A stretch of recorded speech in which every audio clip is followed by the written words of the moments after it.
Okay, Sylvanas, we've got you just where we want you now. Yeah, your reign of terror has come to an end. Oh, hang on, Evitel. Should we move forward a bit? Why? I don't know. There's just some feeling I've got that it'd be better to be standing over there. Oh, yeah, okay.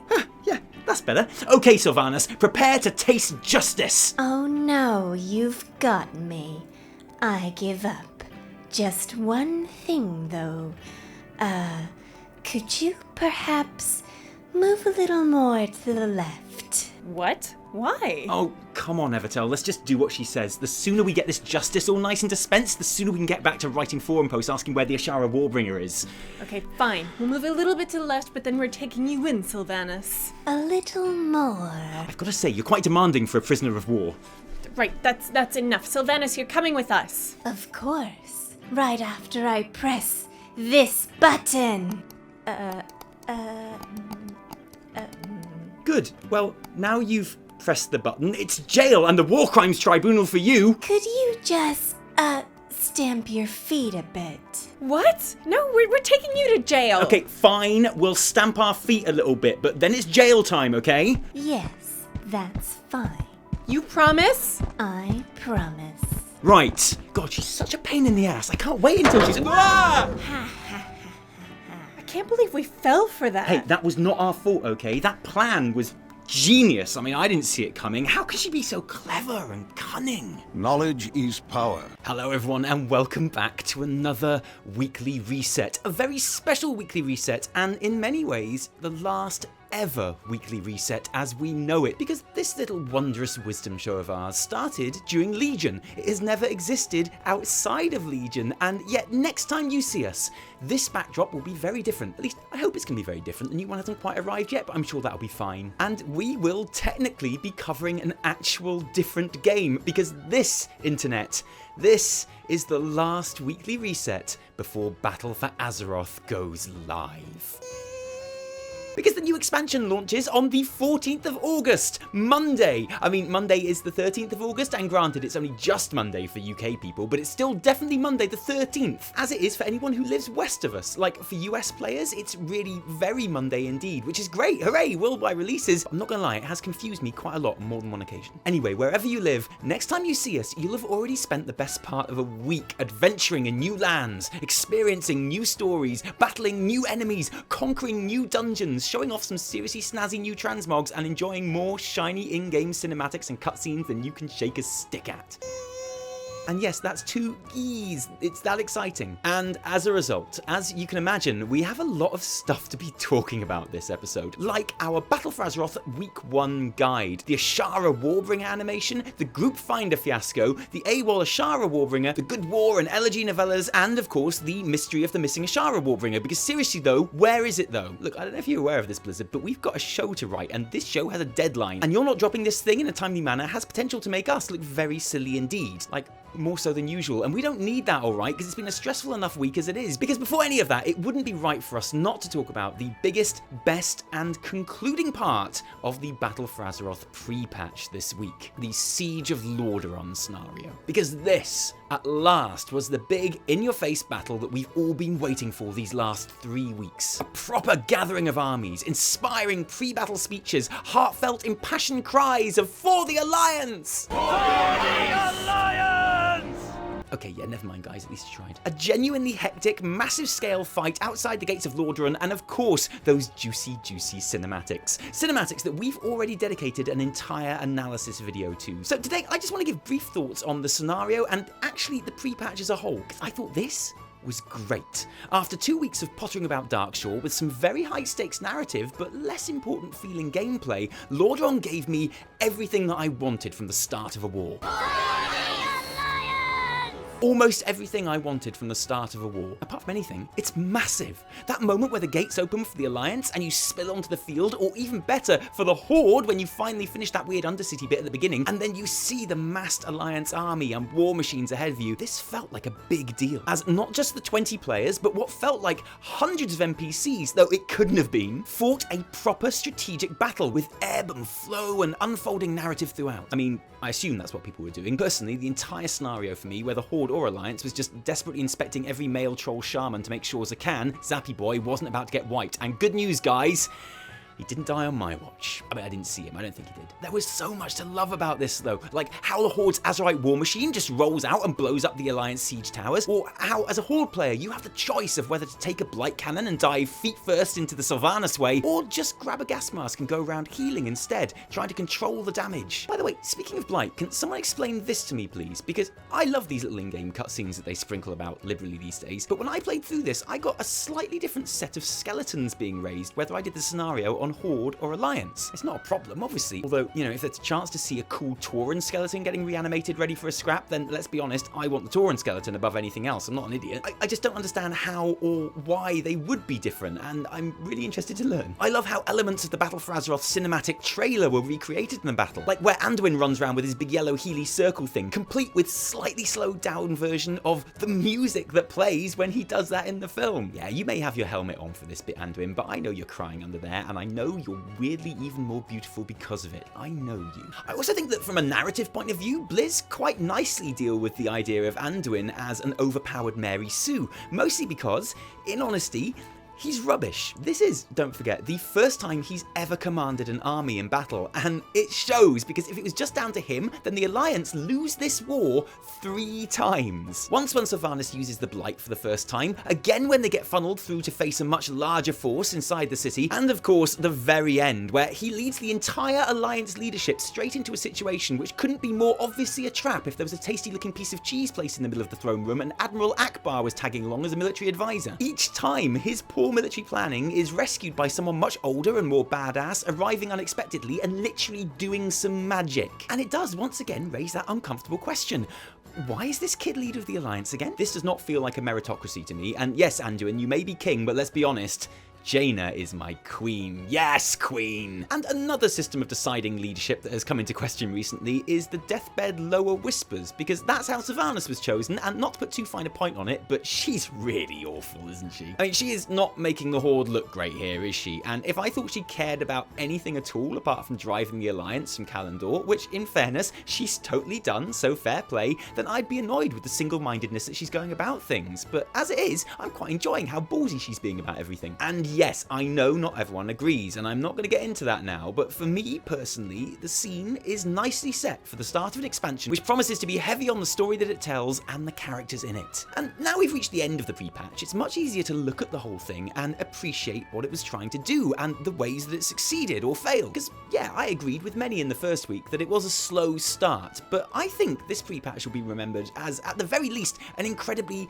busy and eventful one that got the entire community passionately involved. You may not have put as many raw hours played into these scenarios as you did Legion's Demon Invasions. I feel like between the absolute treasure trove of supplementary media and world-changing events that we've had in the last 3 weeks, more has actually happened in this pre-patch than I can remember in any other, which is why I am totally ready for that Azshara cinematic, like right now, please, Blizz, because I am ready to see my first official in-game glimpse of N'Zoth, and I feel like this is what it's going to give me, isn't it? Give me those sweet, sweet tentacles, Blizz. I have never been more ready. Oh, they're going to wait for Gamescom to show it and get us all excited about 8.2, aren't they? But whatever you think of pre-patch and Sylvanas' shenanigans, it's time to put the past in the past and start concentrating on the serious business of the new expansion. Because from now on, it's all about leveling and gearing up. New dungeons, raids, consumables, reputations, allied races, island invasions, warfronts, mounts, Azerite armor, and all the rest of what makes up the action on Kul Tiras and Zandalar. So join us as we present to you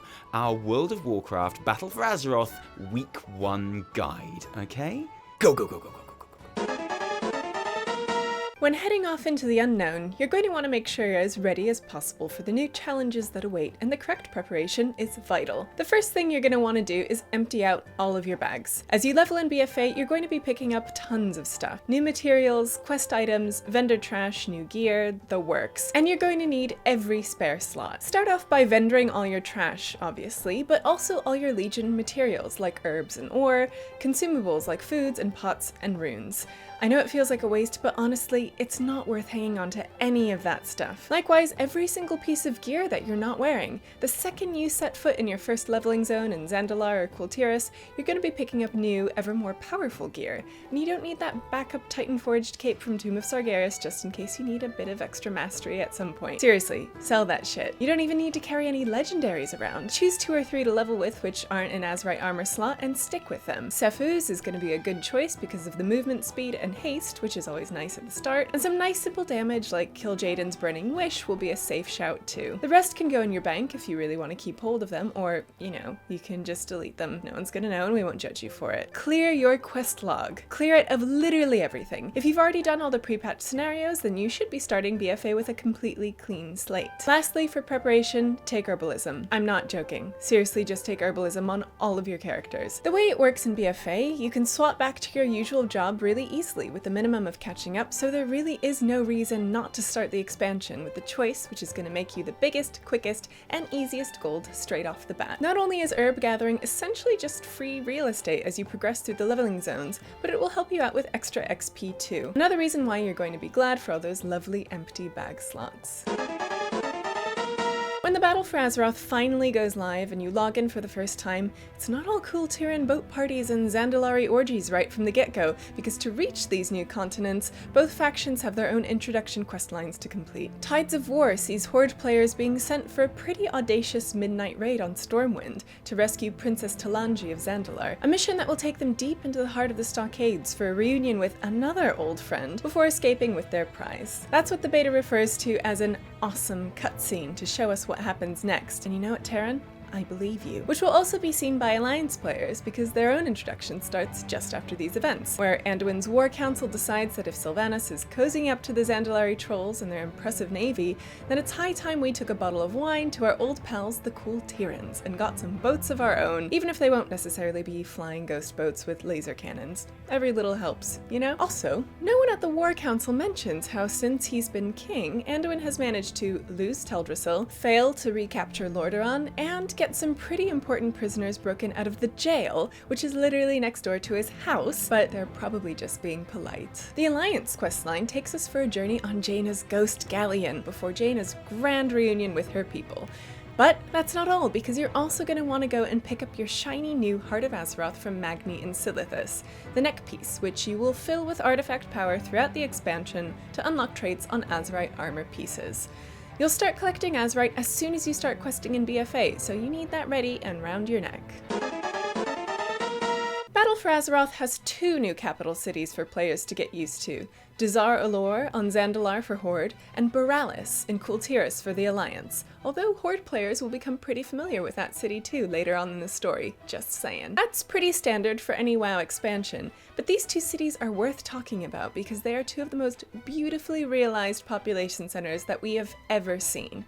Massive, detailed, and full of life at every turn, these are both beautifully crafted RPG towns in their own right. All the usual amenities are in place: mission table, maps for choosing which zone you head to next, conquest and mythic plus chests, reforgers for your Azerite gear, queuing for island expeditions and Duelers Guild, NPCs for turning in emissary quests, and training professions, flight masters, banks, inns, and portals. But these cities are both so unusually large and well realized that they deserve proper exploration and appreciation. Like the Hedge Maze in Unity Square, while you'll stumble upon a group of cadets playing Dungeons and Dragons, or the Drunken Drummer in Dazar'alor, where you can get drunk and, well, play on 13 different drums to your little RP heart's delight. Or the Head Shop, which sells heads, obviously. Or Lawrence E. Craft himself, who's doing a signing in Boralus and will sign your steamy romance novel for you. We've been on record on this show before saying how we think both of these capitals, and Boralus in particular,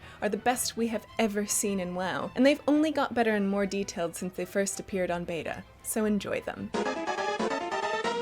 Once you set up your base in the capital, you'll begin your leveling adventure, working through the zones in any order just like in Legion. You'll also have the option to start your faction's war campaign, but we recommend hanging on till level 119 or 120 because there are reputation requirements that you'll need access to world quests to fulfill. You also need to complete your war campaign to unlock your faction's first new allied race of the expansion, Mag'har Orcs and Dark Iron Dwarves. So leveling and reputations are the priority if you can't wait to play as Grommish or Furiosa, which is literally everyone. No one wants to wait to play as Furiosa. Top leveling tip, turn on War Mode. Early on, the chances of you actually meeting anyone from the opposing faction are pretty slim, and the amount of bonus XP and rewards from quests that it gives you shouldn't be ignored. Plus, it's really fun, honestly, and I say that as someone that has never even had the slightest urge to play on a PvP server before. Just like Legion, reaching max level will unlock these world quests, assuming you're friendly with all 3 zone reputations,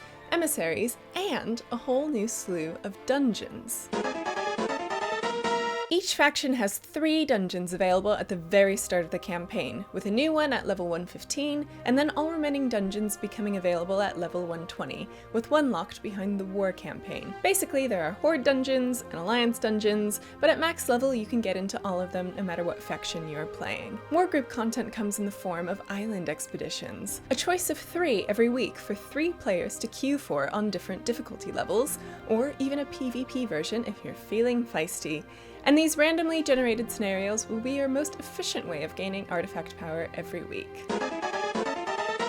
Not available at launch but coming hot on its little excited heels are Mythic Plus dungeons and the new Uldir raid, and the first Battle for Azeroth PvP season, all of which will initially launch on September 4th. There's also the small matter of Warfronts. No word on when these will be available yet, but we do know that the Horde will be the first faction able to hand in contributions to unlock the massive RTS-styled scenario in Arathi, with Alliance having access to quests and rares in the zone in the meantime, including the chance to kill world boss Doom's Howl for 370 loot. If that all sounds a bit overwhelming, well, good, because it should. It's a new expansion after all, and that feeling of not quite knowing what's going on a lot of the time is half the fun. Needless to say, we'll be linking to a WoWHead article below that gathers all of their guides on every one of these subjects in one place, for when the excitement of the unknown gets just a little too much. And finally today, just as everything was wrapping up nicely, ready for the global launch of BfA that will definitely go really smoothly, because honestly, what could even go wrong though? A little mystery change became apparent in the in-game Groupfinder tool. The auto-accept button has gone missing. The handiest part of the Groupfinder tool has gone all Azshara Warbringer on us. Seriously though, Blizz, I'm still waiting for that. And the really weird thing about it is that at the time of writing at least, Blizzard haven't mentioned it. It wasn't in the patch notes for the last hotfix, it just kind of went. At the same time that third-party add-ons like World Quest Groupfinder have been rendered unusable, so I guess it's something to do with that. But of course, without any official word, it's kind of impossible to know. And yet, okay, so it's not the biggest deal, but it was a useful button. It was certainly nice not to have to individually accept applicants into a big group for, say, transmog runs or Darkshore PvP, and this, at best, is a bit of an inconvenience. And so it is that all eyes are currently on the forums, where right now there are no lovely blue words to help clarify a matter which could, in fairness, just be a bug. And although there's a general sense of worry there amongst the posters about losing a useful feature, it's good to see players keeping a cool head in the face of the unknown, resolutely waiting for more information before reaching any knee-jerk judgments, and perhaps surprisingly, avoiding that temptation to jump to conclusions about something that, after all, is only, no, it was a shit show, obviously. Now I have just one simple question: why the shit would they do that? Another dumb flip decision that nobody wanted. Breathtakingly pointless, stupid, divisive, and idiotic. Looks like someone rehired the shitwit crew from WoD. Stop ruining quality of life for us and start fixing classes, you greedy swamp murlocs. In all of my 15 years of World of Warcraft, I've never been this much disappointed into a change. Please overthink this change. Yeah, I knew what you meant, don't worry. And I agree with the sentiment, I guess. It would be a shame to lose the auto-accept button, but like I say, we don't have any official explanation, so maybe we should just... What the fish is this bullshit? It's an absolute disgrace. You, Blizzard, need to stop spitting on your customer. This clearly shows they are actively trying to kill this game. I don't give a damn about experiencing the content. Okay, good, but the thing is, it might just be a bug. Really? Why do you destroy this game? I truly don't judge Blizz for much. I let them do their thing, but this feels like a big middle finger in my face. Okay, so the mood is clear. It may be a small change in the grand scheme of things, but it's a very unpopular change. And obviously, I don't know what's going on any more than anyone else, but let me put forward a hypothetical situation.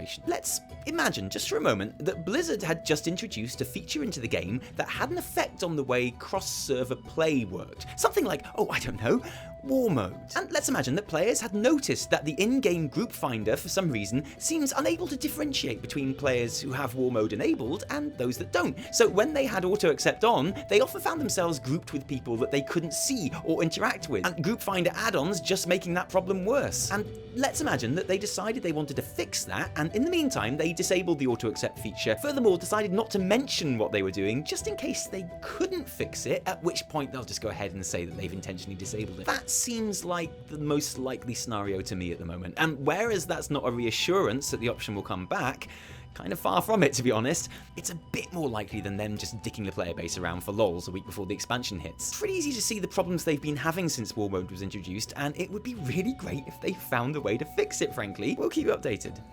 It's almost here! It's almost here! It's almost here! Close. It's it. What am I? I'm BfA because I'm I'm so close. Oh, I thought you were just giving me a little... No, I wouldn't kiss you. I'm not that close. But I'm very close. Like, you know, if I was a co-worker, too close. Yeah. If I was just some really random, uncomfortable. just too close. But because I'm not any of those things. Because you're BfA. Because I'm BfA. It's great. Not even close enough. Want even closer. What am I now? Still BfA. Are you going to stay up all night on Monday playing it? No, I'm not. Oh, you're such a I have to you're go such to a work casual. the next day. Oh my goodness. Probably stay up and watch you for a little bit. Just like... And then I will go to sleep, and then I will enjoy logging in the next day. We are ready for Battle for Azeroth. The weekly reset is ready for Battle for Azeroth. We'll have like a new set next week. Not here. This will all be exactly the same. No. But like there'll be a new backdrop for my bits. Yes. And we've got backdrop for your bits. we'll have a new PC to sort of edit it and process it all on, assuming that it gets fixed. Yeah. We have a new lighting system, Which we haven't quite worked out yet, which but might we're be getting why there. we're very shiny. And our characters are ready as well, because like other creators, Blizzard sent us these bad boys. How sick is this? Look at this, these Do you little see models these babies? of our actual characters in game. This is Navanwi, who you'll have seen before. Yeah. She's very famous. Yeah, You'll have seen. Oh, there she look, is. I've got my I love fingerprints on it already. Oh, that's sick. Oh gosh, I'm so sorry, little And here's model. Evitel.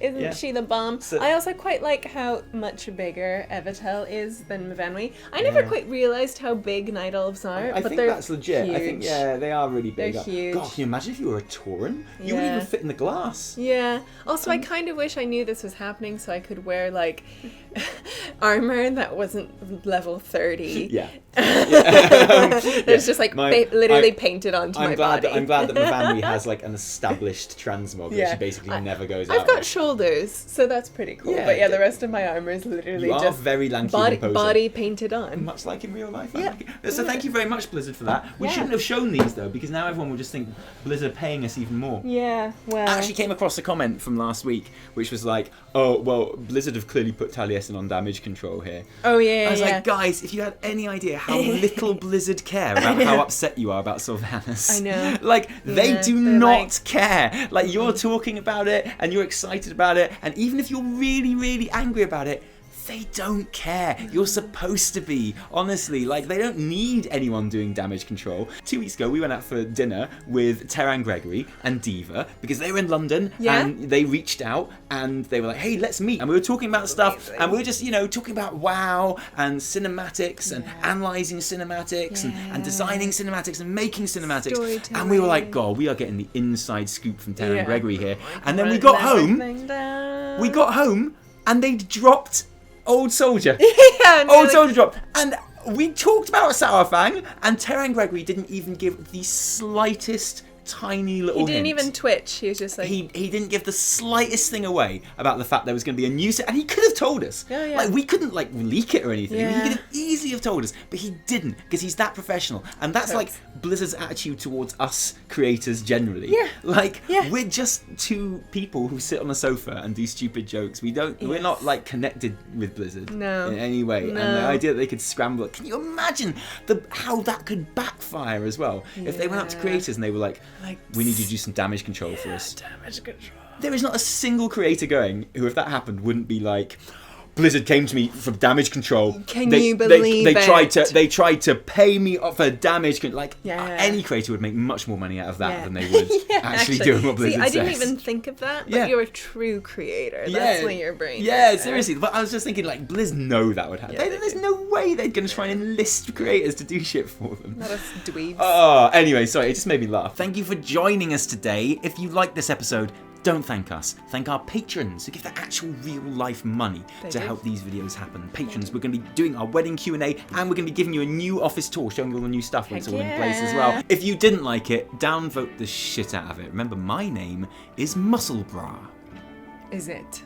No, my name is Taliesin. For me, And me. Evitel. until next time, cheerio. Bye. I messed it up again. No, it was perfect.